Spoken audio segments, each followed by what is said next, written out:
Spoštovani, veliko zdrav še v mojem delu, ker bo posvet kar intenziven, bom sam zelo kratek.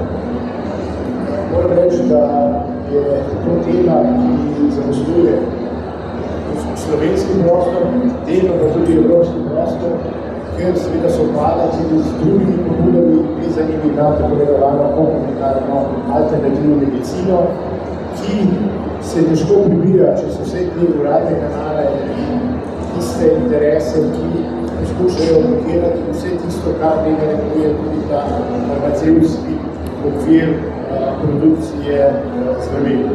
Mislim, da je zelo pomembno, da vsi vi, ki se ukvarjate z temi končanji, tako v samih proizvodnji ali pa seveda na zakonodajnem področju, da seveda storite vse, da se tudi v Sloveniji odnos do teh končanj spremeni. Da se smo zavedali o tem, da industrijska kot tudi seveda konoplja za medicinske namene ne pomeni nekaj strašljivega, ne pomeni nekaj nevarnega, to ne pomeni seveda samo droge, kot si ponavadi preprosto predstavljamo, ampak da gre za industrijo, da gre za rastlino, ki ima ogromno možnosti, ogromno potencijala. Kot smo že včeraj slišali, se iz te konoplje, iz industrijske konoplje lahko narebi več kot 70,000 produktov. Včeraj smo lahko klasično videli, kako izdelujejo hiše, nogavice, obleke, materiale, vse tisto, tudi izolacije, kar je izjemno pomembno tudi za sistem mnoga drožnega gospodarstva. Konoplja tudi zdravi zemlji pred zaslugami, pred snovmi, ki puščajo dolgotrajne posledice tudi v organizmu.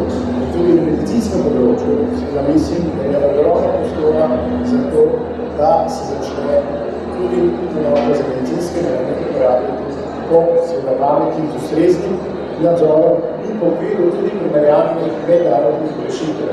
Mislim, da Slovenija ne sme ostati na tem delu, ki je izolirano, ki nikakor ne spusti skozi tudi tega dela uporabe konoplje, kar dokazuje tudi pričevanje, ne samo bolnikov, tudi zdravnikov, kako lahko ta rastlina pomaga pri delitvi, pri odpravljanju težav, da je včasih veliko boljša alternativa kot pa klasična zdravila.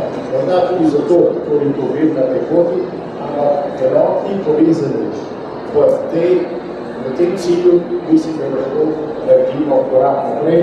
Ne bo lahko, pripričal sem, da je vedno bodo, ampak z transparentnim javnim zaveščenjem tu vrsti potencijalov je po mojem mnenju pred to razvino še svetla prihodnost. Gledamo tudi 100 let nazaj, v primerjavi s tem, koliko površine je bilo zaseljeni 100 let v primerjavi s tem.